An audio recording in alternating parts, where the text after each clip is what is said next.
আমাকে খেলতে নেবে? হ্যাঁ হ্যাঁ খেলতে নেবো, তার আগে আমাদেরকেও চকলেট দিতে হবে। কিন্তু বাবা তো আমাকে একটা চকলেটই কিনে দিয়েছে। তাহলে আমাদের সাথে খেলা লাগবে না।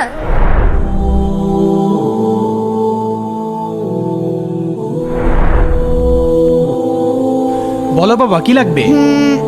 বাবা আমাকে এই চকলেট দাও। আচ্ছা ঠিক আছে, এই নাও চকলেট।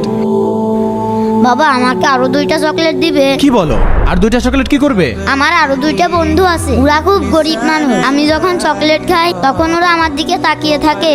আর তাছাড়া ওদের একজনের তো বাবাই নেই, আমার তো তুমি আছো। বাবা তুমি আমার এই কথাটা রাখো। আচ্ছা ঠিক আছে, তুমি একটা কাজ করো, তুমি এই চকলেটের কৌটা নিয়ে চলো। ভাই এই নিন। তুই বলে সুইন দেখাবে, তোর নাক ফাটা দেবো। আব্দুর রহমান, আরে বন্ধু আমি তোদের জন্য চকলেট এনেছি। বন্ধু এই নে তোরটা। হ্যাঁ, এই নে বন্ধু। ছোট্ট বন্ধুরা, আব্দুল আওয়ালের বন্ধুদেরকে তো দেখলে, তোমার বন্ধুর নাম কি কমেন্টে অবশ্যই লিখবে।